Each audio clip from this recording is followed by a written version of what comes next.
Budget is not merely a number but a plan for the future. Good morning. I now invite Amrita Mahesh from S2BAS for the prayer. All please stand up for the prayer.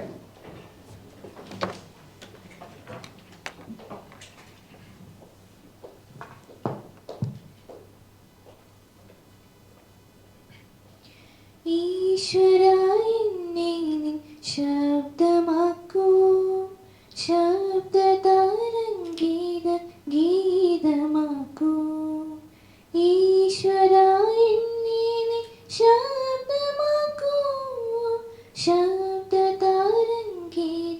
ഗീതമാക്കൂ ഈശ്വരായെന്നെ നിൻ വീണയാക്കൂ വീണയിൽ മീട്ടുന്ന രാഗമാക്കൂ ഈശ്വര എന്നെ നീ വീണയാക്കൂ വീണയിൽ മീട്ടുന്ന രാഗമാക്കൂ ഈശ്വര എന്നെ നീ രൂപമാക്കൂ രൂപത്തിൽ വാഴുന്ന ഭാവമാക്കൂ ഈശ്വര എന്നെ നീ രൂപമാക്കൂ രൂപത്തിൽ വാഴുന്ന ഭാവമാക്കൂ ഈശ്വര എന്നെ നീ ശോഭയാക്കൂ ശോഭിത സുന്ദര ദീപമാക്കൂ ഈശ്വര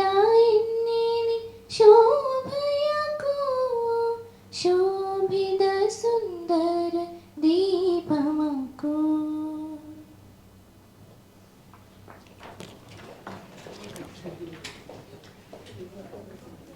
Good morning to everyone present here. On behalf of Department of Commerce, Nagar College, Marnallur, I warmly welcome you all to today's panel discussion on the Union Budget 2026. At the outset, I would like to respectfully acknowledge our manager, Reverend Father Syriac Manthal CMI, and our principal, Dr. Jolie Jacob, for their constant support and encouragement in organizing academic programs like this. The Union Budget plays a vital role in shaping the economic direction of our country. Through this panel discussion, we aim to understand the major highlights of the Union Budget 2026 and its impact on the economy and business environment. We are honored to have with us an esteemed panel of experts who brings rich academic and research experience to this discussion. First, I take great pleasure in welcoming Professor Dr. Devakumar B S, Head of the Department of Commerce, Nagar College, Marnallur. His academic expertise, leadership, and continuous guidance have been a strong pillar for our department, and we deeply value his insights in today's discussion. It's my proud privilege to welcome and introduce our distinguished external resource person, Dr. Sumalatha B S, Assistant Professor at Gulati Institute of Finance and Taxation, Thiruvananthapuram. Dr. Sumalatha B S holds a PhD in Economics from Madras Institute of Development Studies, Chennai.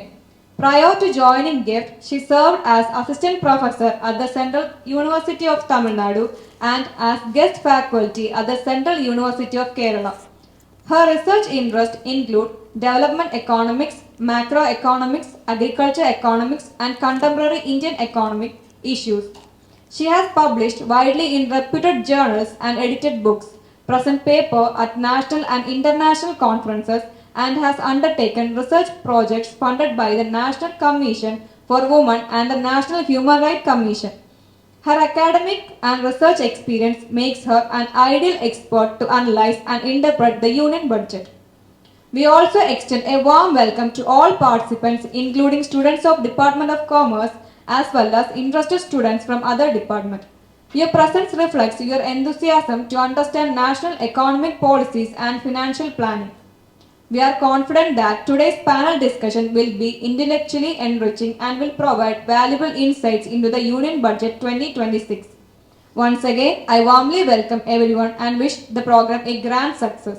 With this, I conclude my welcome speech. I now invite Dr. Sumalatha B S to begin the session.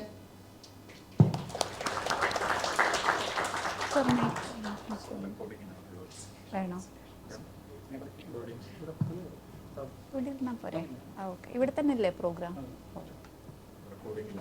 ആ So, first of all, I would like to thank the college and especially sir for inviting me for this session.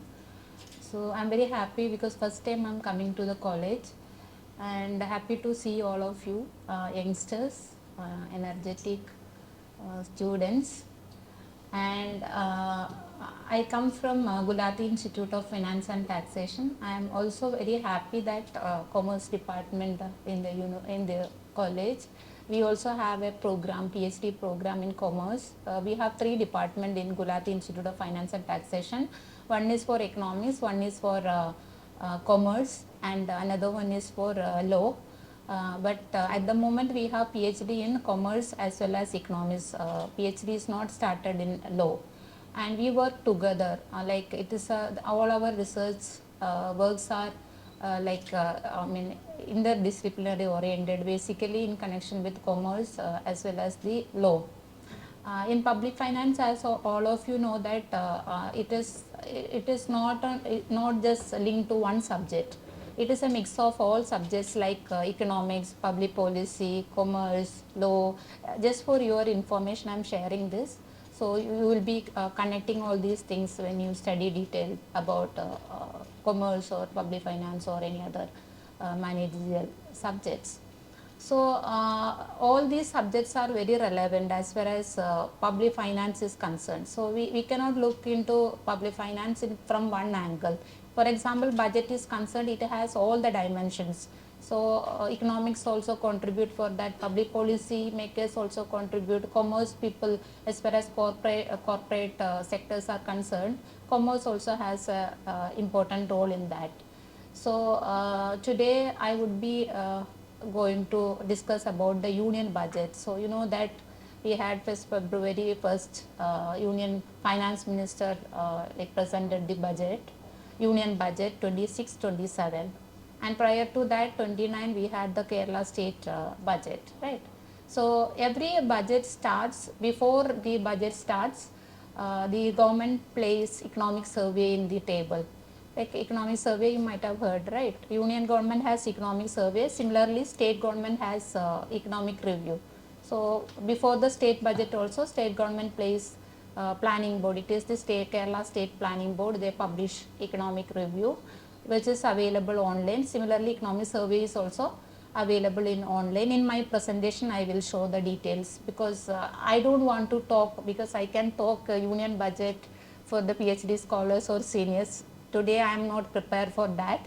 I would like to share with you the important aspects of budget as well as public finance in general, to get an awareness about where do we get the data, what is all about the budget, and how we can look into budget. Reading budget itself is very difficult, right? If someone is not studied public finance, understanding budget, concept of budget itself is very difficult. So using some kind of terms which are used in the budget, that will be very difficult to digest. So I prepared my talk in such a way that you can follow things. Okay, so let us begin the talk. I think you can see the slides, right? So I'll go by the slides. So we'll start with what is a budget, right? First of all, in order to understand the union budget, you need to know what is a budget. Budget, as you all know that, for example, in household also we have a budget, right? At home, right? Your parents, they also have a budget, like how much would be their income, how much would be spending. You also have, as an individual, your budget, right? So you have some pocket money, it is your income, and how much would be the spending out of that income, right? Like for every government there is a budget. Okay, budget basically deals, it's a statement of record. It basically deals with the, okay, so it is about the revenue and expenditure of any government. Okay. For example, in budget 26-27, the government would be explaining about their revenue sources. What are their revenue sources? How much is the revenue for that particular that they are expecting to get? 26-27 is up to next financial year, right? So 1 year how much would be the revenue that is gathered by the government. Okay, so that is the revenue part. Spending for the year 26-27, how much would be the spending for each departments or each sections. We have different sectors like education, health, sanitation or other infrastructure development. So, all these sectors, how much would be the allocation to different sectors by the government. So, this is symbol about the budget. Okay. So, in detail, when the budget presents, in detail, scheme wise, program wise, finance minister explaining, right, how much would be the allocation to each budget. Sometime in detail will not be explained, but in budget document it is there. Okay, budget document as it is, how the minister presented, in the same manner it is written, speech manner, it is called budget speech. Okay, so it is also available, you can go through. I hope that you all might have heard the budget speech, right? It is mandatory, you should hear, or if someone is not heard the budget, then you should also, it's available, clip also available, you can read the budget speech also. Okay. So, when it comes to government revenue, there are two main sources. One is tax revenue and another one is non-tax revenue. In tax revenue, there are different sources. Okay, for central government, different sources, and state government, different sources. Now, the major thing is that the GST, right? Before GST, state government can also collect some of the taxes, and local government institutions like panchayat and other blocks and district panchayat, they can also collect the taxes. But when GST came, some of the taxes are subsumed. Okay, so GST is collected by the central government. So there are central tax, central GST, state GST and other integrated GST. Means, for example, Kerala, we are the state consumer state, so we mostly import things, right? So when we import, it is a destination tax. Okay, so we should get the tax, but it all depends from where the goods comes, how they fill the tax form. Okay, if they fill it correctly, the destination, we are going to get it. That is why in newspaper you might be reading that we are getting less GST collection. It is because there is a integrated GST, in that the amount will be coming, but destination may not be mentioned. That is why the union government may not be able to divide the amount. So, unsettled IGST is very high. Okay, if you look at the data. So, GST is one of the important, why I am speaking about GST is one of the main revenue source of the union government. Okay, other corporate tax, other taxes are also there, indirect and direct taxes, and non-tax revenues are also there, right? For example, fees, other dividends from other sectors and so on. So there are mainly tax and non-tax revenue. So government would be projecting how much would be the revenue that would be collected from the tax sources as well as non-tax, right? Because they have to meet the expenditure, right? So revenue has to be there, they have to balance. When there is a revenue, then only they will be able to allocate it for the other sector, that means mainly for the spending, right? So this is how they plan the budget. So now we come to this year union budget. So union budget 26-27 provides data for 24-25 actuals. If you look at the budget, you can look into the website www.indiabudget.government.in. Okay, so if you log into that, there is no need of login, just click that, the website will come. So in that right side you have all the archival data. Okay, in the front page, main page, you have economic survey, that is for the current year 26-27. Then budget speech will be available, then union budget data will be available. Okay, so from there, for example, if you click the expenditure section is different and the revenue section is different. If you click the expenditure profile, there you can see three type of data. Okay, I will be using revised estimate, budget estimate in the following slides, that is why I am explaining this. So 24-25 actuals will be there. Okay, this year, for example, 26-27 budget, you will have only the budget estimate. Okay, it is an estimate, how much would be the revenue, that is an estimate. How much would be the expenditure, that is an estimate. Okay, it won't be the correct figure. Okay, there will always will be mismatch between budget estimate and actuals. Okay, for example, for MGNREGA program, the government is planning to spend some 1000 crores as an example. Okay, it is not 1000 crores, it will be more than that. Okay, so that is the budget estimate, but actual payment would be below that or sometimes higher, but it is most unlikely higher. Okay, it is always like all the time the actuals will be lower than the budget estimate. So you, in the latest data, that is 26-27 budget data, union budget data, you will get data for 24-25 actuals, then 25-26 budget estimate as well as revised estimate.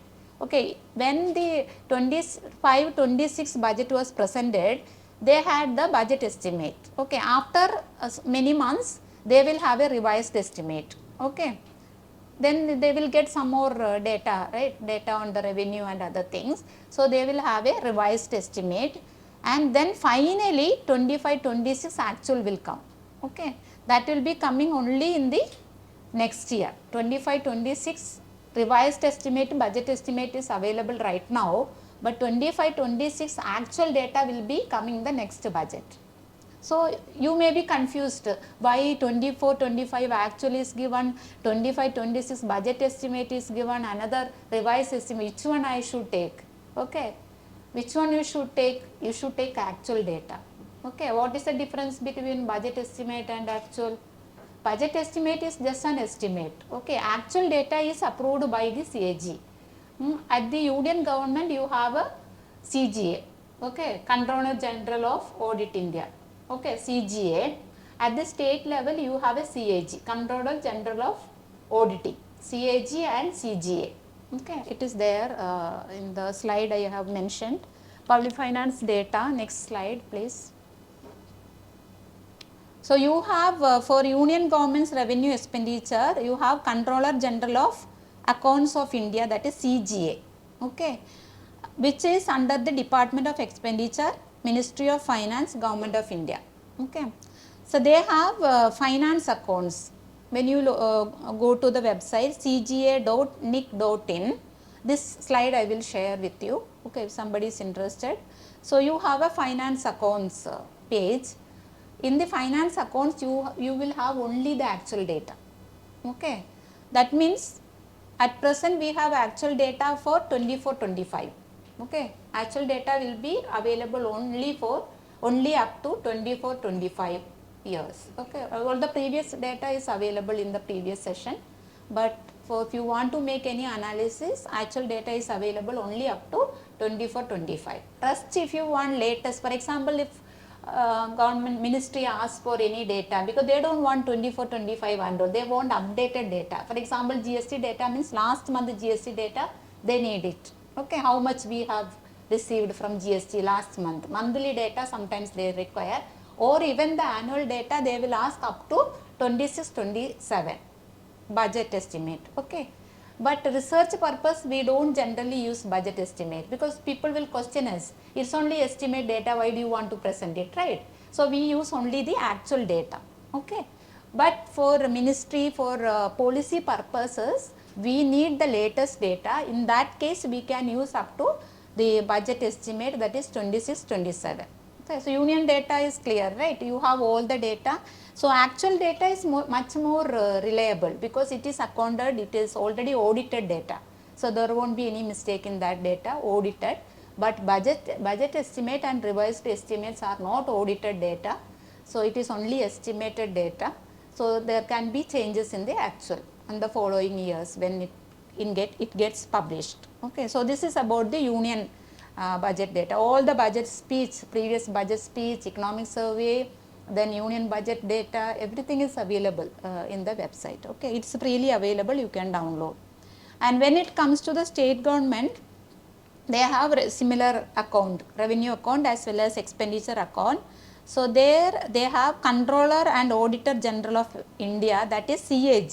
Okay, CAG provides state accounts, same name is same, finance accounts of states. Okay, so if you want to have a state-wise analysis, Union data you cannot use. Union data is for the central government, union government, right?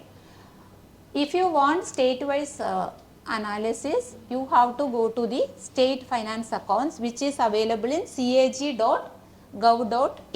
Okay. There also you have finance account. There you can select each state and go to their finance accounts. All the data available. It's again, it is accounted data. Okay. CAG also provides accounted data for the states. All states, including general state, northeast state, everything is available. But for some states, some union territories, some years data are missing. Okay. So we have all the data in GIFT. We have separate collection of all this data. So when we analyze, we have found that for some states, union territories and some northeastern states, they haven't uploaded the finance accounts for some years. But at present, you have all the databases available. So these are the main databases as far as the union government and state governments are concerned. Okay. Now we come to the budget discussion. Okay. Now you understand, right? In budget, what all they present. They give the 24-25 actual data and 25-26 budget estimate as well as revised estimate. So you can see the difference. Budget, how much is the revised estimate to the budget estimate? Difference you can take. See that. Okay. Then you have 26-27 the budget estimate. So these 4 years data will be presented in the union budget at the current union budget.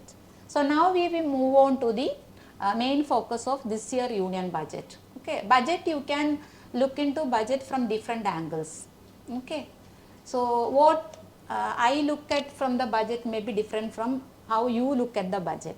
It is interest to the person. Okay, or for example, if we work on public finance, we would be interested to look at the budget from public finance angle.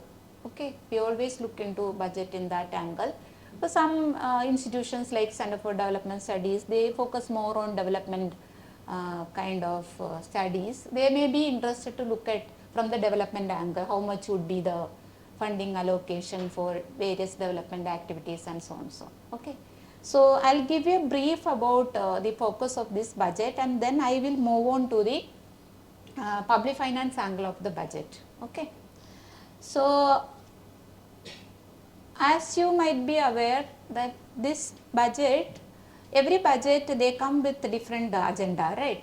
Different kind of goals. So, at the moment the union government, especially Prime Minister, is promoting Vikasit Bharat, right? Sustainable development goal, yeah, we have focus on that.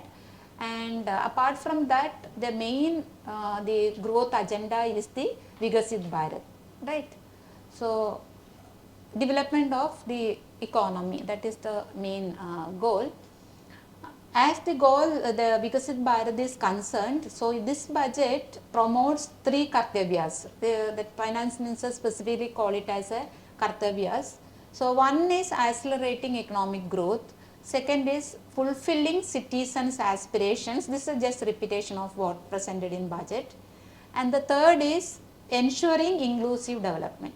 Okay. Accelerating economic growth means what? Economic growth you all might be knowing, right?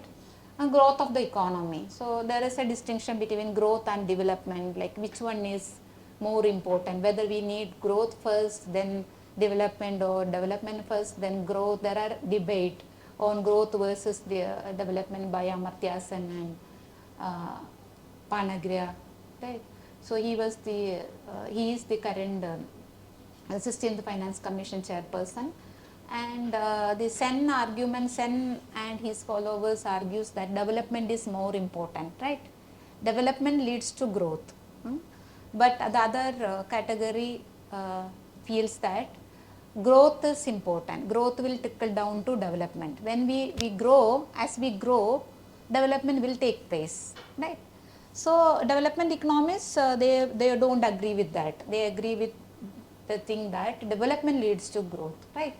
So, in all the budget, the focus should be either on growth, it should be on growth as well as development, right? We cannot only promote growth and there is no focus on development, that will lead to a lot of agitations. It's all political thing also, right?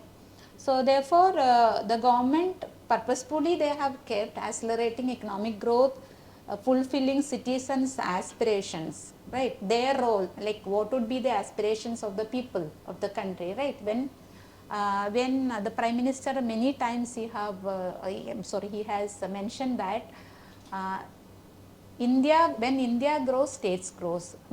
When states grows, India grows, not the other way. Okay, that means states are very important for the development of the country, right? When states grows, only the country grows. That means all the states have to equally grow. Then only we can achieve the Vikasit Bharat, right? Therefore, sectors are important, states are important. So the main stakeholder, individual citizens are also important. In that way, they kept the fulfilling citizens' aspirations.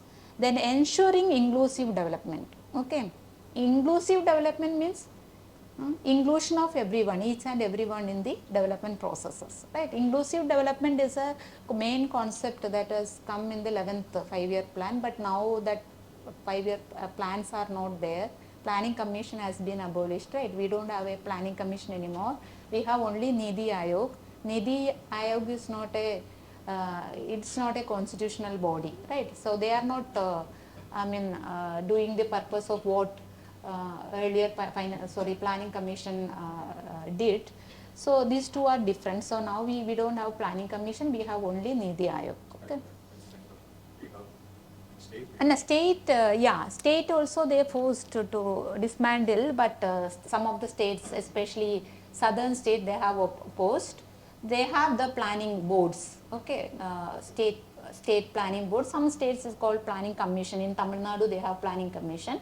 They have the planning, but in Kerala, I think Kerala is the only state which is following the planning 5-year plans at the moment, but all other states have they have different programs. Okay, but one or two surveys we had the 5-year gap surveys on employment and unemployment survey. But last 10 years, I think that has not, they have published some data, but not as such the survey. Okay, so we will not be able to calculate how much would be the exact employment and unemployment rate in the country, but still it is it is on the higher side. And the focus is also on aiming more employment opportunities for youth and youth skill development, right? Focus is also on the enhancing their skills to achieve high wage or high profiled jobs. So for that, education, employment, skill development, these three are very critical. Okay, but if you hear the budget, until the first half of the budget finish, you can see that many programs were announced for all these growth, enhancing youth development and skill development, employment, and so on and so on. But you can see that not much funding allocation is done. For major programs only funds were allocated. Okay, but all these schemes which are coming under education, employment, skill development, so the funding as such is not announced. Okay, so that is one of the particularity of the budget which I see it. And now because you will be knowing all these things from newspaper and other things, you can get the key highlights of the budget, that is also available. So I don't want to repeat that. Now we will move on to the fiscal consolidation part, right? So it is good that announcing all the schemes for it is a welcome move, right? And focusing on youth development, education. Education is basic for development of any society, right? When there is once Amartya Sen's the latest book, he mentioned that uh, education is key for the development, right? So we have to educate our people, that education will leads to development, development will leads to growth, and so on. The country as such will grow, right?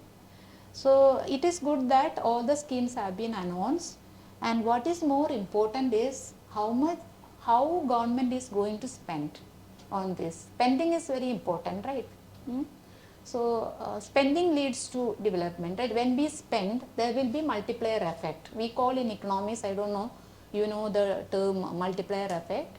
Multiplier means there will be multiplier effect on some activity, right? For example, we spend 100 rupee in the, we give a 100 rupee to someone, right? He will spend that amount. Then those who are selling the product, they will get the money, right? They will get the money as income or wage for that. Again, they will reinvest in that. They will buy some other goods. Okay, so there will be multiplier chain happening. Okay, so people, that money will be transferred to many people. So when we spend, production activities will take place. Okay, there will be demand, so production will take place. For production, many people will be employed, right? Employment will take place. When employment takes place, they will get the wages, they will again spend. It is like a circle, right? So the money will be circulated all the sectors of the economy, and there will be multiplier impact on development or growth or whatever it is. So for that, expenditure is very important, right? In economics, we have Keynesian theories. Their main focus is spending. Okay, especially government spending. So public spending is very, very important, right, for any kind of development or growth. So for that, expenditure is important, right? So for to have the expenditure, revenue is important, right? So now we will look at how much is the fiscal consolidation that happens, okay, that this government in this budget they are preparing for. So fiscal consolidation, what I mean is that, very simple, I will explain. It is nothing but reducing the gap between expenditure and income, right? When there is a gap between expenditure and income, for example, expenditure is more than income, you have a deficit, right? For example, your income is less than your expenditure, you spend more than what you have, right? So you have a deficit, either you borrow from someone and spend, right? Mainly we borrow and spend, right?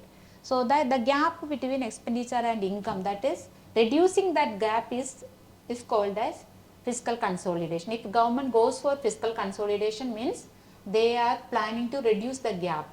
That means reducing the fiscal deficit. Okay, we call it as a fiscal deficit. Or another indicator is debt to GDP ratio. GDP, you know, right? What is GDP? That is total income of the country, right? Total, the final value of final goods and services produced in an economy in a particular income. Okay, that particular year. Okay, this year GDP, and we take the debt and as a ratio of GDP. That is the most important indicator that we use to show the government's debt. Okay. So basically, the reducing the debt to GDP ratio as well as reducing the fiscal deficit, that is the important ways of consolidation, fiscal consolidation. So you can reduce in two ways, right? Either you can reduce your expenditure and equalize the income, thereby you can reduce total gap. Okay, or you can increase your revenue. You don't need to reduce your expenditure. You can increase your revenue and then reduce the gap. There are two ways, but increasing revenue is the most difficult part, right? So we may expect getting more revenue from direct sources, indirect source. Indirect source mainly is the GST. We can target, okay, this much would be the income from the GST next year. Okay, this year, coming year. But we don't have any kind of idea whether we'll be getting that income or not, right? It's uncertain, right? So mostly what we follow is we reduce the spending, right? So whether there will be a cut in the spending so that the deficit gap would be reduced. So that is the most important way in which the government goes for consolidation, because sometimes they have to go for consolidation also, because they cannot go on increasing their debt and borrow, right, again spend. So that will leads to instability, economic instability. So the government will go for fiscal consolidation. So now we will come to how they have planned in the budget. So there is no decline projected in the revenue deficit, which is estimated at 1.5% of GDP, the same level as the previous year. So generally they show, if they go for fiscal consolidation, they show a decline in the fiscal deficit as well as revenue deficit. So it is almost like this last year, that is 1.5 percentage of the GDP, and fiscal deficit is estimated at 4.4 percentage in 25-26 and 4.3 percentage in 26-27. Okay, deficit has not there is a little reduction in the deficit, that is only 0.1, that is 4.4 percentage to 4.3 percentage, a slight difference. Okay. So the main the focus of the government is that fiscal consolidation is targeted by cutting total expenditure by 5 percentage. If you look at last year expenditure, total expenditure, you have a value, and this year expenditure, there is a 5 percentage decline. So it is clear that expenditure, they have gone for a expenditure cut. Okay. In expenditure, you have two type, revenue expenditure as well as the capital expenditure, right? So either you have to cut your revenue expenditure, because now they have called for all these kartavyas, they cannot cut the capital expenditure, right? So definitely the cut happened in the revenue account, revenue expenditure. So revenue expenditure, what all comes in that? Mainly the social sector, education, health, all these things comes under the revenue expenditure. So capital expenditure, when you invest in capital account, so there will be multiplier impact on that, and we can create more revenue out of it. But it is very difficult from generating more revenue from the revenue account. Right? For example, education, health. You spend for education, health. It will create human, what do you say, capital. Right? It will not create capital assets. Right? We develop people. So we are investing on you. Okay? Your human development. Right? So what return you give? You give return when you get the job, right? So you contribute in the form of taxes and you spend in the economy, right? It takes many years. So we cannot expect a direct income, right? Right away from this expenditure, and cutting this expenditure also very difficult. For example, state like us, Kerala, we focus more on human development, right? We are the first ranked human development index, right? For many years. And sustainable development goals also, we are far ahead compared to other states, right?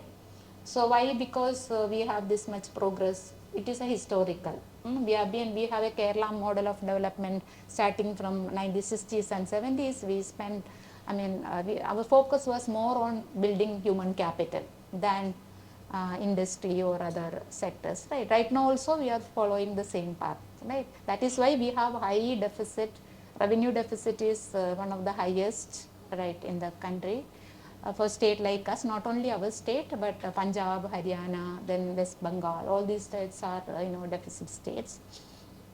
And for state like us, it's very difficult to cut the revenue expenditure. So the implication, what is the implication when we go for a fiscal consolidation through expenditure cut is, so expenditure cut will be happening on these sectors. So that will have implications for the future development, right? If we target human like youth development through education, skill development, right, we won't spend much for those sectors, then definitely growth development will not take place in those sectors, right? So the implication will be more on the social sector development, okay, social sector expenditure.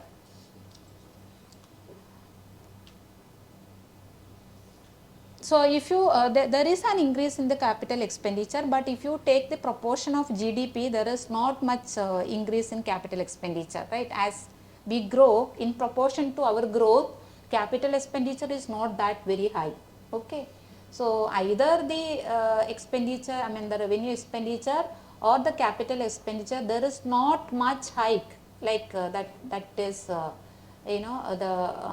provided by the budget to achieve all these goals. So that is the most important things. So spending is not that very high. Okay. So only a marginal increase is seen in the union government's revenue expenditure, rising from, for example, this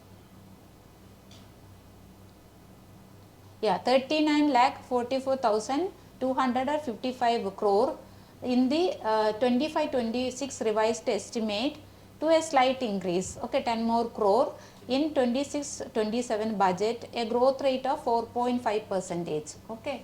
So there is a 4.5 percentage of the growth in the revenue expenditure. So total expenditure there is a cut, but in revenue expenditure 4.5 percentage growth rate is there. But when you compare to the previous budget, the growth was more on the revenue side. And also now we can see that one of the important spending is happening in the tide grants, okay. So the government spends to the state, the government mainly allocate the grants to the states, okay, that is in the form of centrally sponsored schemes, okay. So MNREGA Tozhilurappu Paddhati ile, that is one of the centrally sponsored scheme. So now the funding has been shifted recently, you know, there was lot of news in the newspaper and other articles about the shift of MNREGA from core of the core scheme to core scheme, okay. Earlier the 90% of the funding from the central government and only 10% was the spending by the state government, okay. But the government withdrawn from that and they moved into a core scheme, that is 40% by the union government and 60% by the state, okay. 50% more state have to spend on implementing this program. This is, as you all know, that this is one of the major employment guarantee program happening in the rural areas of the economy, including our state, right. So we have calculated for our state, we from GIFT we have made a calculation. So our state have to spend 1,500 more core this year to implement the same level of, either they have to cut the employment number of days, or if you want to provide the same level of what they have provided in the last year, they have to have additional allocation of 1,500 crore. Similarly, other states will also have the similar burden on their states, right. So the centrally sponsored schemes are known as the tied grants. It is given for a particular purpose. For example, if they are giving the amount to the MNREGA, then yeah, so I will just wind it up by saying few more things. So if you are giving for a particular program, then you cannot divert the amount. It is a tied grant. It is tied. I mean, your hands are tied. You cannot spend for other purposes. If it is untied grant, it comes for not for a special program, then government can use it for other purposes as well. MNREGA means they can spend only MNREGA. If they don't spend, then the amount will return back to the union government. So tied grants, if you look at tied, these for almost 10 years after the dismantling of planning commission, tied grants are on the increase, untied grants are declining. So states are actually tied their hands. They cannot spend for their own development priorities, right. Each state is different, right. For example, if you take southern states, they are very different. They need their development activities are different from the northern states. Development stage is also different, right. Right now in our state budget, our focus was more on elderly, because elderly population is around 20% in our state, right. So we need more programs to protect them and provide many facilities to the elderly, right. So we may need some centrally sponsored schemes towards elderly programs, but it's all common program, one size fit for all, okay. So there are no differences in the program. Programs are designed by the central government. They are implementing, only the implementing agency is the designed by the central government, implementing agency is by the state government. So state doesn't have any role in designing the program. So that is actually affecting our spending as well. So our finance minister used to tell, because we are not getting the untied grants, so tied grants we are not having any flexibility in spending for our own activities. So CSS's the funding has been slightly increased, not very much increased, but on the whole centrally sponsored schemes funding is increased. Recently 16th Finance Commission report along with the budget also placed in the parliament. So in that the grants, total grants have also declined. There is some 5% decline in the grants to the states. So states will have more trouble in the future.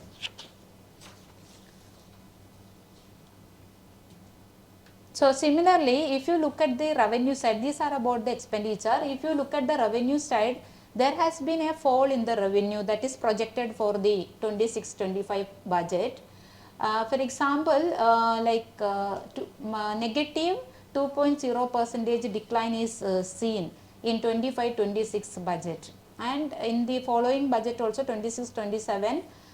It is estimated only 7.3% higher than the previous. It's budgeted 7.3. When it comes to the actual, there won't be any increase in the revenue.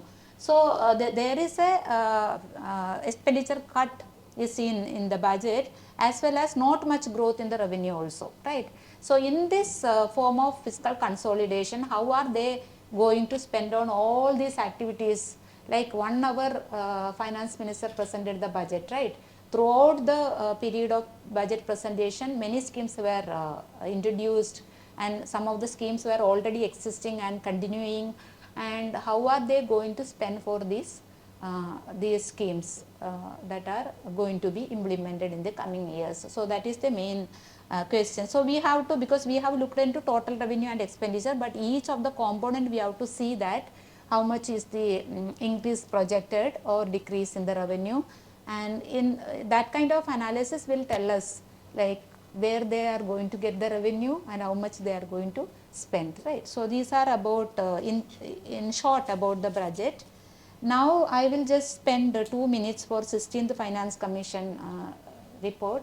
So every before once in 5 years the Finance Commission is revised. Like now we have 16th Finance Commission formed and they have submitted the report. Next 5 years, based on the 16th Finance Commission report, the central government will be devoluting. It's called devolution. Okay, they will be sharing their revenue to the state governments. Okay, and it is a constitutional body. Finance Commission is a constitutional body for sharing union revenue to the state. It is known as fiscal federalism. Okay. At the top we have union government, and subordinates are the states are union. Okay, in constitution it is meant that India is the union of states.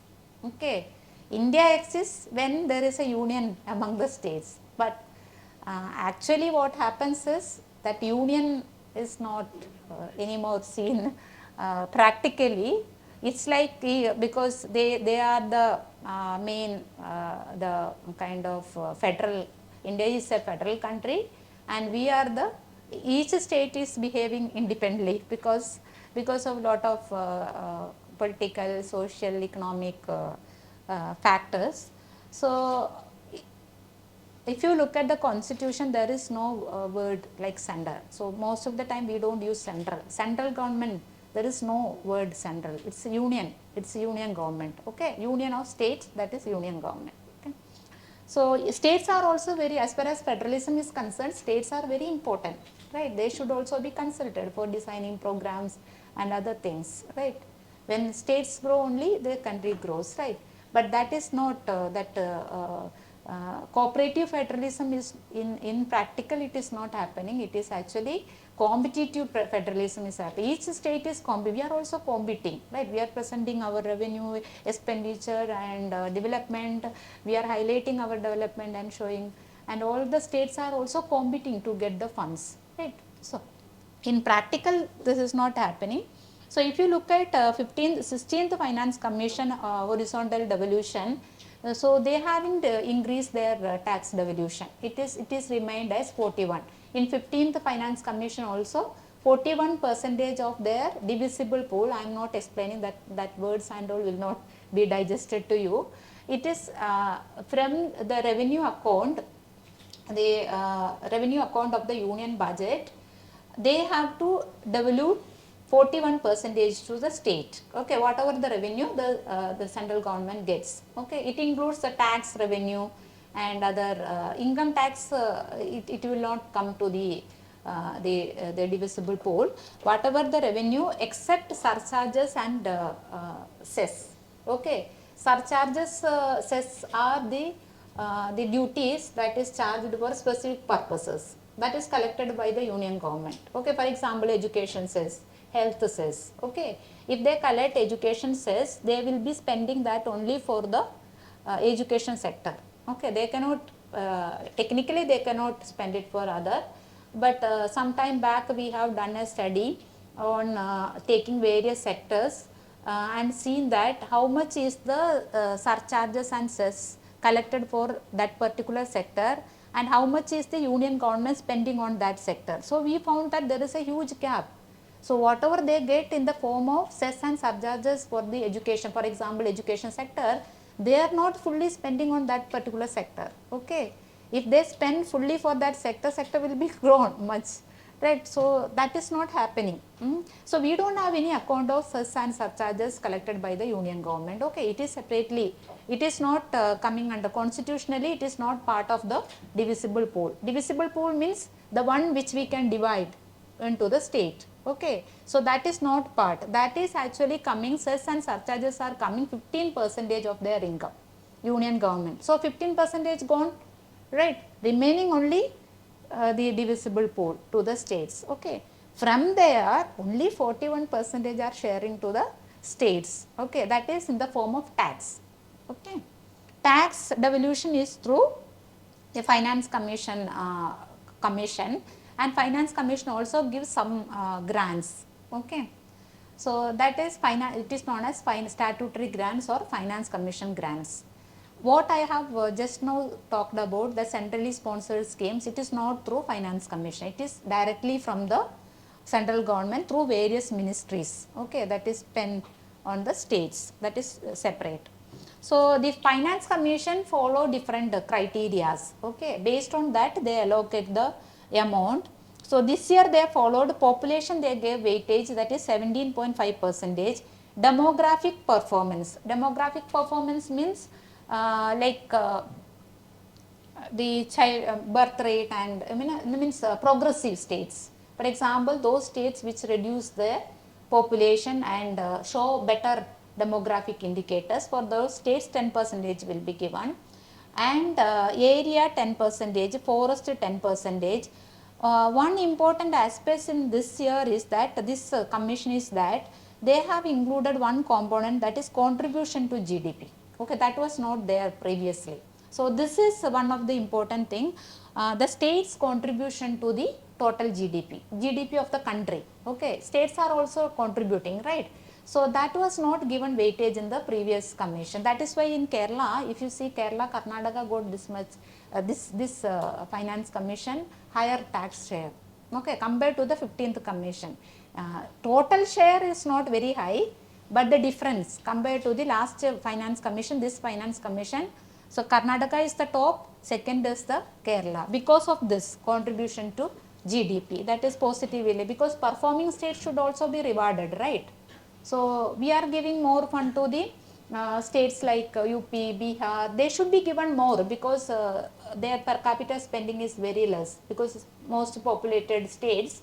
So we should not deny that, they should also grow along with us, but this performing states should not be discriminated, right? Those states also be rewarded, like indicators like contribution to GDP, contribution to development. They can take many development indicators and see that which all the performing states. So they should also be awarded, they should also be rewarded in the form of by taking some of the development indicators. That was the main agenda given by many of the states like Tamil Nadu, Karnataka, Kerala, Telangana, all these southern states.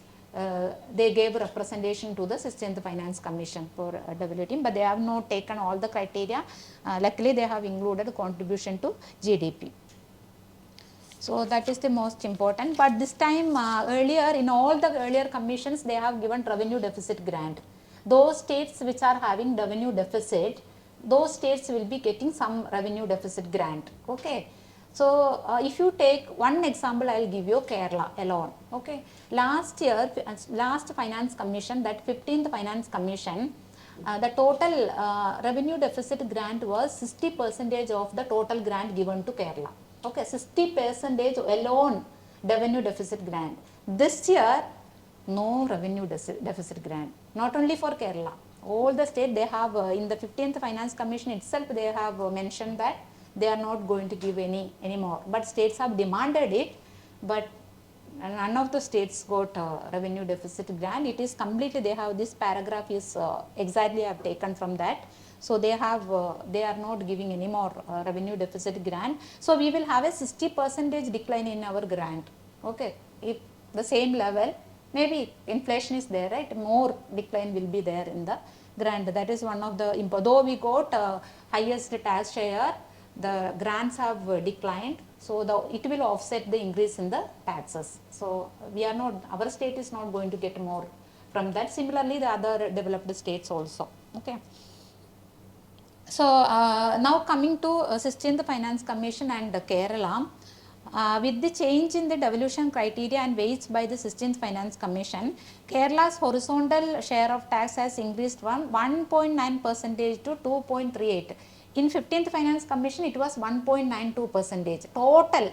Total union government's devolution, Kerala got only 1.92%. Okay, that has increased to 2.38 percentage with an increase of 0.5 percentage. 0.46 is 0.5 percentage. Okay. Though this has a positive fiscal implication on Kerala's tax share, the abolition of revenue deficit grant will have a severe impact on the state, resulting in a decline of more than 50,000 crore. Okay, this is a rough calculation we have done. 50,000 crore decline in overall share to resources. Okay, 50,000 less will be there from overall share of taxes as well as grants to the state. Therefore, the mild increase in the center share of taxes to Kerala will not at all commensurate with the fall in the revenue due to the absence of revenue. That means I will explain. So when there is an increase in the tax, there is a decline in the revenue deficit grant. The difference in the increase in the tax share would be less. Okay, so that will offset the increase in the tax share because there is a decline in the 50,000 crore decline in the revenue deficit. With the union budget as well as the central budget in the form of Gulati Institute of Taxation. They are doing research on various aspects related to budding the potential contributors of GDP. Am I right? So at the end of the day, so when you finally retire, even after retirement you can contribute to GDP. So whatever value of services you will be rendering to the economy, that way you will be reckoned as the contributors of GDP. So budget reckons you as the contributors. But unfortunately, less than 1% of our population, they focus on these documents, and it's an annual feature, you know, lot of statistics, lot of analysis, lot of policies. Almost all the ministries, they are involved in the budget, because every ministry coming up with a policy directly is having a link in the budget. If a budget allocation is not there, 99% of the policies they may not be able to implement. But less than 1% of the population is finding a time to read the budget, understand the budget, and what is happening to them after implementation of this budget. They are caring for that. So at least students, at least as people having education, we should read the budget, we should try to understand the budget, we should have discussions like the implications of each and every rupee allocated in the budget. At least we should track what is happening with our money, what is happening to the taxes we are paying, what is happening with the value of services we are rendering to this economy. So a detailed presentation is done by Dr. Sumalatha. I'm not going deep into the budgets, but I want to put across some of my stray thoughts for discussions later on. Financial year 2026. So we have enjoyed, we have applauded, in fact, a historic moment. The finance minister, a record 9th consecutive budget she has presented. So I congratulate Dr. Nirmala Sitharaman for that. Uh, in fact, our country is experiencing an economic phenomenon. It is Goldilocks. Right? Goldilocks. Have you heard about that? We are having a robust growth projection of almost 8%. Last 2 quarters we could record near about 8% growth rate. So 7.4% overall will be growing. So GDP projection is above average projection. At the same time, we could control the inflation rate well below 4%. And one more thing, inflation rate, RBI also joining the party, they could keep the interest rate well within 6%. So 3 ideal scenarios operating for a welfare state. Goldilocks. This scenario is known as economics Goldilocks. Am I right? Am I right? Yes. But what is happening with the money flows? What is happening with the currency exchange rate? The currency is weakening. Money is flying out of this country. Meaning, those who analyze the budget closely, those who push the resources in analyzing the budget closely more than us, they are not finding the country worth investing. They have withdrawn from India. Exchange rate fell. It is now above 90 rupees per dollar. So really, whether we are having a Goldilocks scenario, that is my question. The speaker rightly pointed out, majority of the data we are using for evolving the policies, we are back 5 to 10 years. 5 to 10 years. Majority of the background data upon which the budget, the policies as such are carved out will go back to 2011-12. Majority. Yes. So to replace such a data, we will be using proxies, some remote proxies, not even localized proxies, some global international proxies, or some fabricated or calculated or cooked up data for evolving the policies. That is a big question. So if you are not reading the budget, if you are not following how a policy is designed. So Madam was rightly discussing about Mahatma Gandhi Rural Employment Program. So we are crying about having a lower allocation, or now it is a tied up grant. Like those things are discussed in newspaper and all. But what is all about this program? What it shows? If you allocate more on such a policy, as budding employees of tomorrow, you should learn, because unemployment rate, we don't have a real data. I think we don't have a real unemployment data with us. It is almost 8 to 10 years old. So MNREG program means you are creating working days. For whom? For those who are unemployed. Meaning, you are creating jobs for unemployed. So why jobs are not coming up?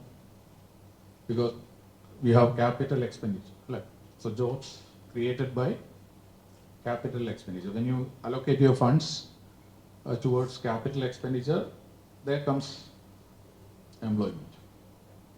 So what is the ratio of formal employment and informal employment? What is the percentage of informal sector as far as Indian economy is concerned? It is 45 to 50%. 45 to 50%, what I am saying is based on informal data, because we don't have exclusive proven for time-tested data as far as informal sector is concerned. Above 90% of the employment is generated by informal sector. So only less than 10% is generated in, and about that sector we don't have real reliable data. That is the scenario.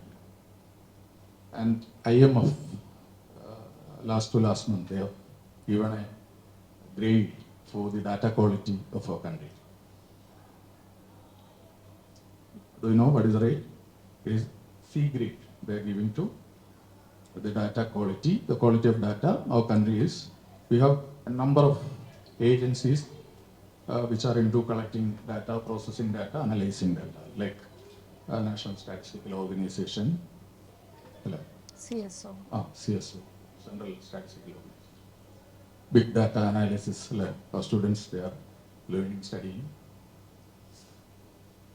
Sumalatha Institute is a research institution which refines data, whatever data available, refines data, and they used to come up with quality research out. So, regarding employment, a key aspect you have to look in every budget is capital expenditure. So, the country is sufficiently allocating a major share of their outlay into capital expenditure. Definitely, there is possibility that unemployment will come down and employment rate will go up. Another thing you need to focus is allocation on higher education sector. 2016 budget, you might be remembering. That time the budget was presented by Arun Jaitley. So there is an allocation for world-class institutions, 10 private sector and 10 public sector. What has happened to that? Anyone knows? So we added some IITs and IIMs, that some Indian Institute of Medical Sciences. But they were earlier also we have such institutions. But the model as suggested in the budget couldn't be materialized till date. Private sector. So any institution can you name in that category, coming in that category? So allocation towards higher education is a key factor as students, you people should look up. We have a policy, Make in India. Make in India. Make in India means focus towards manufacturing. We know a populous country requires the consumption aspect to be addressed. Manufacturing very good. We can reduce imports. But rather than manufacturing, for example, we have in this budget we have a corridor for transporting rare earth, mining and transporting rare earths. Some 7,000 crore allocation is there. But there is a minor component for research. Like rare earths. Rare earths means rare is important. Like rare earth minerals are important for industries like electronics, industries like EV, electric vehicles. Like rare, what is the sense you are getting?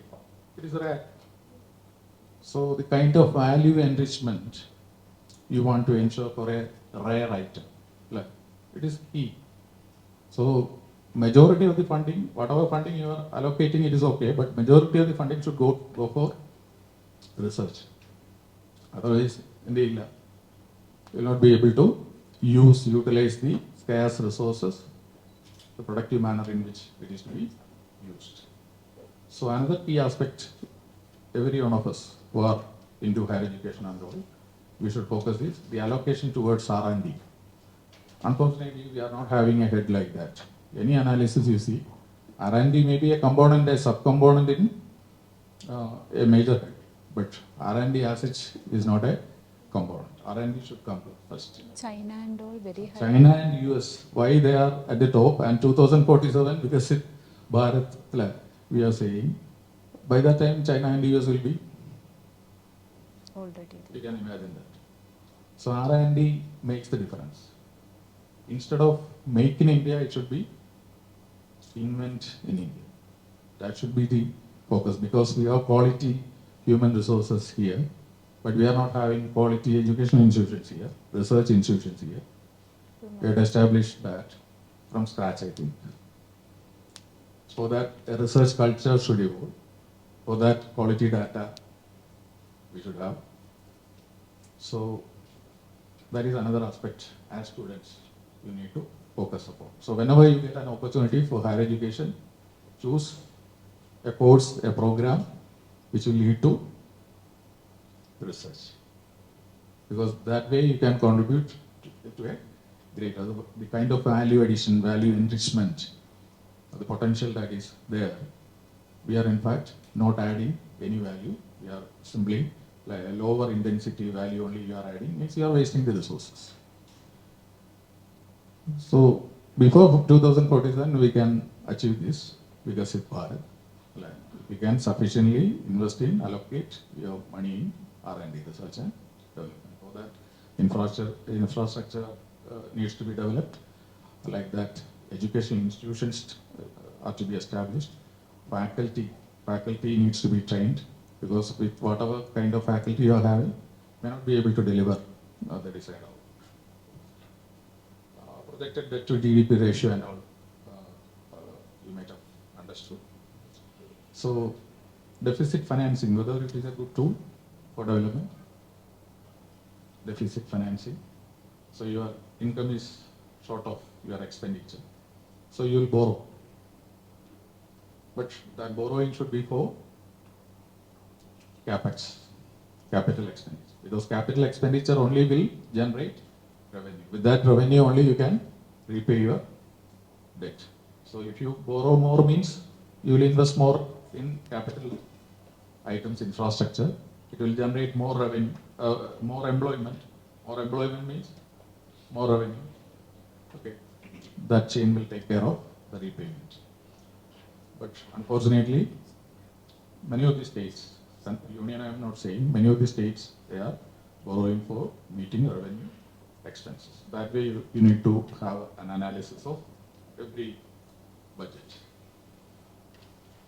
So informal sector, I have mentioned about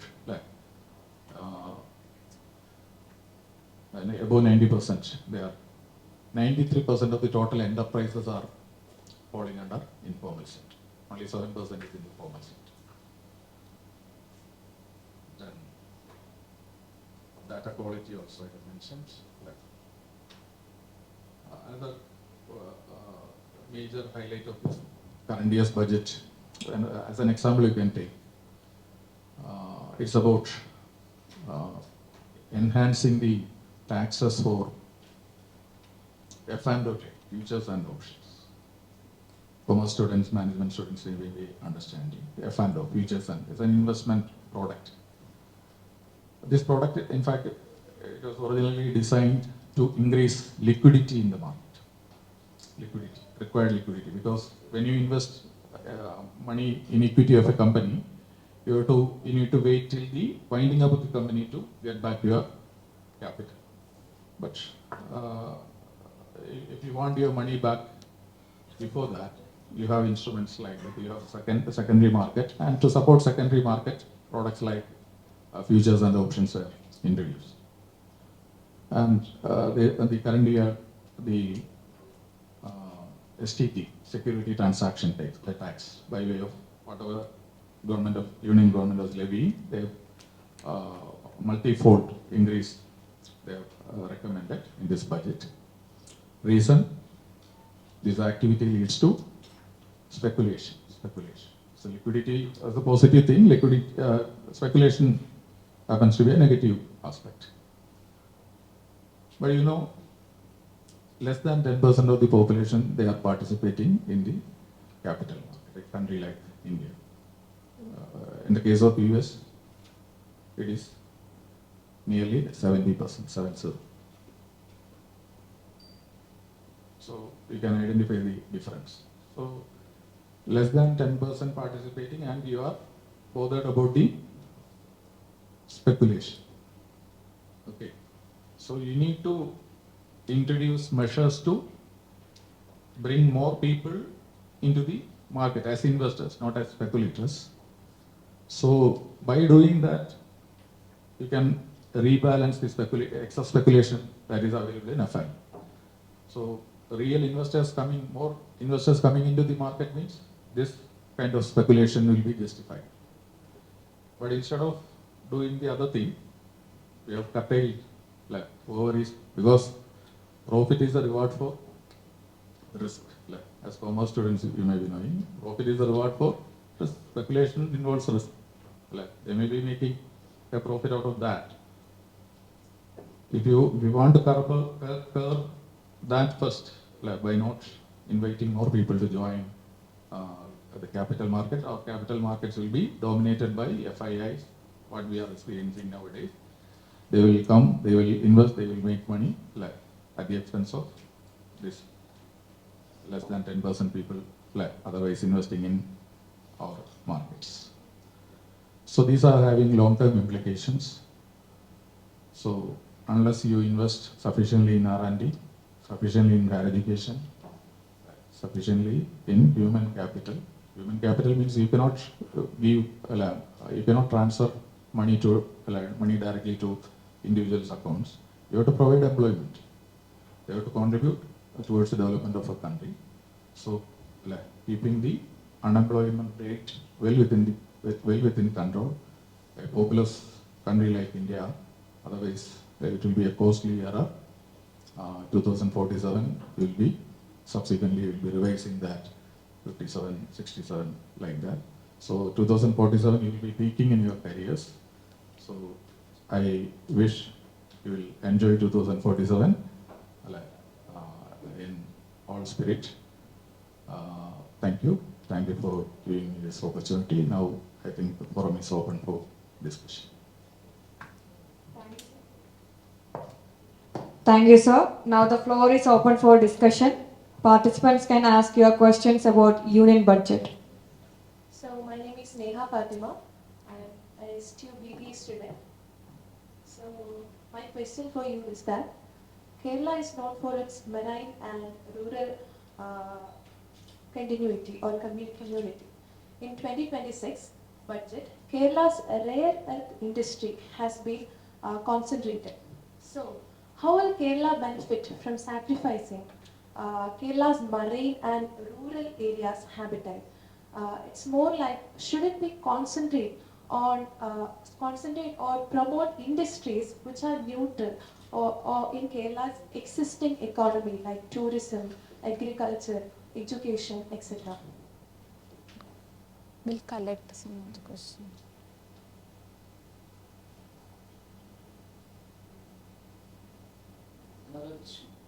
Any other question? Yeah. I And don't- I'm a student of I BCom. don't. I don't. What? Iron. Iron. So my question is, as in the budget, 7 high-speed rail corridors were proposed, and how feasible are these projects, and what will be their economic impact?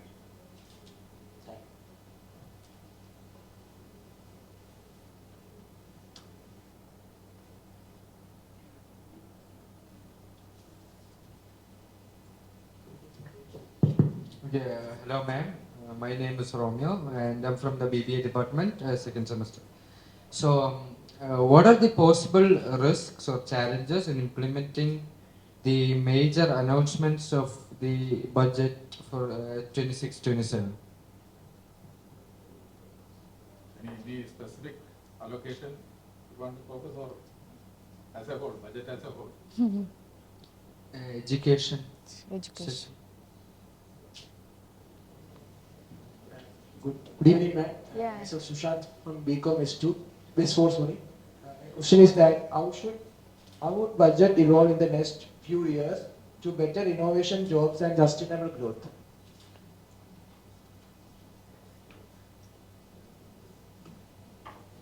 Any questions?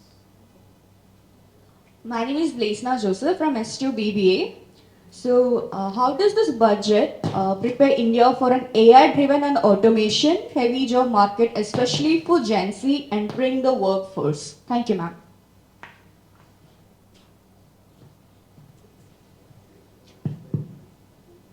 Ma'am, one more question. India was already known for having a huge population, and one of the main theme for this budget was the Yuva Shakti, encouraging the younger generation. Don't you think it's a little late to be encouraging the younger? Shouldn't they have done this a little more earlier?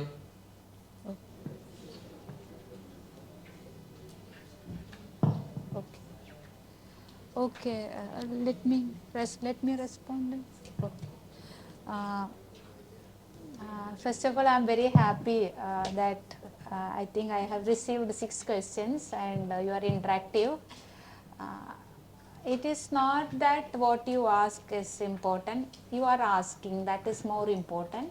So, whenever you have any chance, you should respond. You should not think that whether I ask a right question or whether it makes sense. There is nothing like that. You can ask whatever you feel, you can ask. So this is how only you grow. As sir was rightly pointed out, it's all our responsibility, right? We should respond it, right? So we should ask questions as much as possible, right?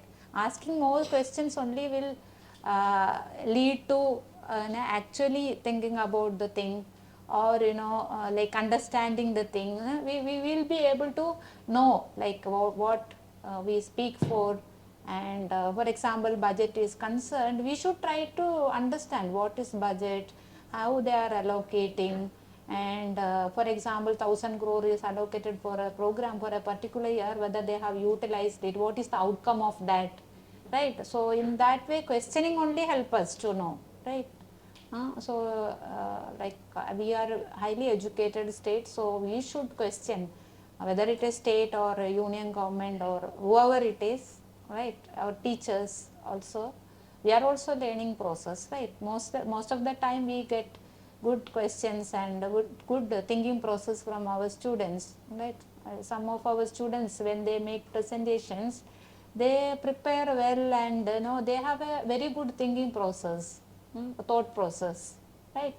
So we also get incited by their thoughts, right? So I'm very happy that short times are as announced only 10 minutes. In 10 minutes, 6 questions have come. So I try to like address each one of the thing. The first question is about the marine and rural habitat tourism, right? The government has announced the rare industry thing. Kerala is also one of the state which received, along with the Tamil Nadu, Telangana, and Odisha. Odisha is one of the richest, it means natural richest marine, natural, mainly the natural resources rich state, and they have 40% of their non-tax revenue is from the marine sector, right? So basically from their environment. So they are rich with that. So everybody cannot expect that, right? Those state they have that speciality only will get advantage of that. This budget, the government has announced that we don't know how they are going to implement it, because implementing through the state, right? So in those states which are in favor of the union government, it may not be a problem, right? There won't be much protest. People may not be aware also, right? What will be the environment implications and so on. But our state is different, right? We are much bothered, though the Gadgil report and all we haven't implemented very carefully. So we have lot of the environmental impact happening because of the fragile land used for habitat and other things. So the one of the important example is our Vizhinjam port, right? When Vizhinjam port announced, lot of resistance happened. The people who are staying around that port, basically they are losing their livelihood. Okay, it is more than the environmental impact. The sea has been like they have. Some of the portions of the sea has been also replaced for constructing the port.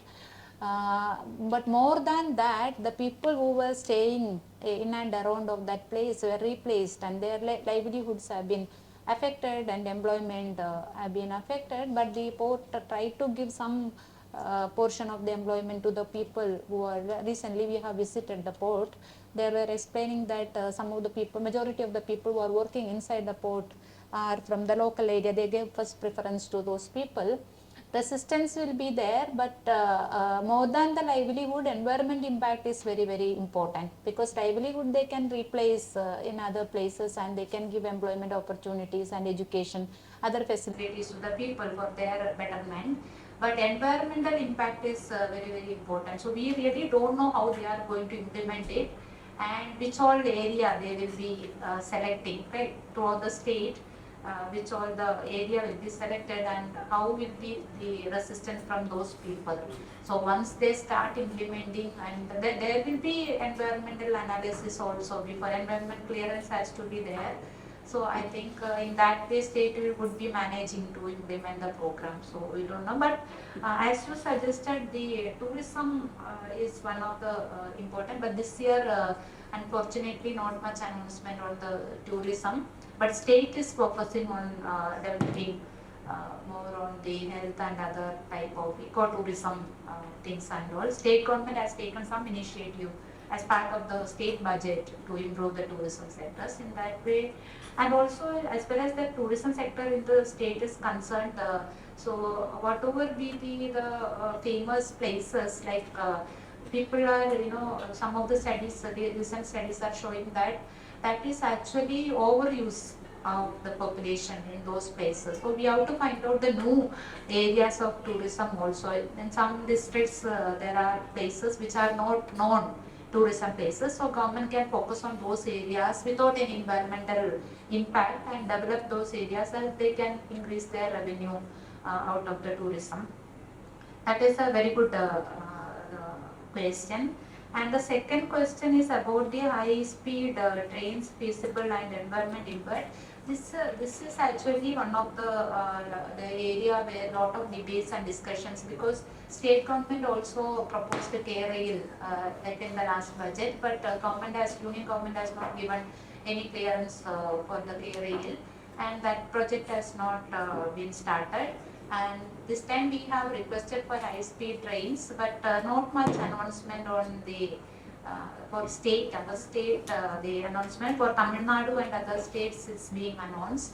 So that is why in the latest, after the union budget, there were a lot of comic pictures coming down by what we have received. So we have asked for high-speed trains. It is not, as far as my understanding is concerned, it is not announced for our state, but that would be good, because of course we should look at the environmental impact, but we should also go behind the development, right? We need more, because our environmental location is very different compared to the other. For example, Tamil Nadu, they have a long way, without much capital and all. They can use those places, but here we have 44 rivers, and the region, the location was also not very convenient for having the high speed. So we need to look into the environmental impact, and whatever feasible based on the structure of the economy, I think we should go for the development of such trains or whatever transportation in the state. We should also improve our transportation. I want to add on more. A railway investment index for developing platforms as well as they used to have an index. So when you compare some other states,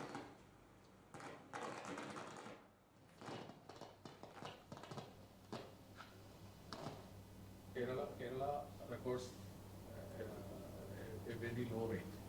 Reason, cargo integrity. It is about cargo booking. So if you book cargo from Kerala, you will be having a higher rate. But when it comes to Tamil Nadu, Andhra Pradesh, Karnataka, the cargo booking rate index is very high.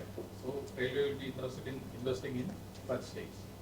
So that is one of the reasons why we are not in the high speed corridor. Yeah, this time there is no this time no announcement also for the state, and the risk and challenges of implementing the schemes that is announced in the budget. I think I'll give one example of education.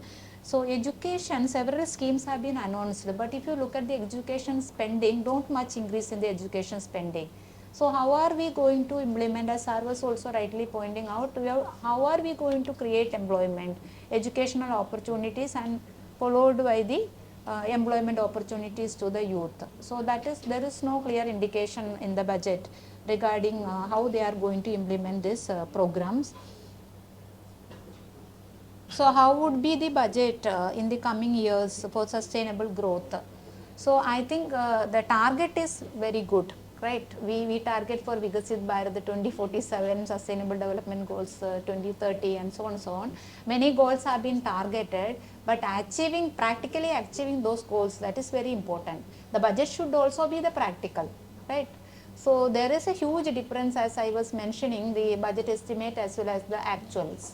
Okay, so given this the scenario, that budget, that kind of budgets that we are having, so we are not sure about how we are going to achieve sustainable, that growth itself we are not clear, then sustainable growth we are not at all clear or sure about, including everyone, how we would be achieving the growth. So I think we should have a practical kind of aims and goals, and focusing on the development. I think once, first of all, we should improve in all. You take poverty rates, okay, multi-poverty rates, or any kind of health indicators, we are on the back. Okay, why can't we improve those development indicators and go beyond the growth? That is my personal understanding. We are not bothered about all those. We want to beat China and other nation, US and other countries. So that is, our target is very high, but we are not looking into the kind of development. So multi-poverty index, we are on the very back side, and even take child deaths or any kind of infant mortality rate. Kerala is one of the best, but all India indicators you see, we are on the back side. Okay, even not comparable to malnutrition, Bangladesh and our Pakistan also latest indicator shows. Okay, so that we should keep in mind while developing India, or focusing on Vikasit Bharat. And another important question is AI and workforce.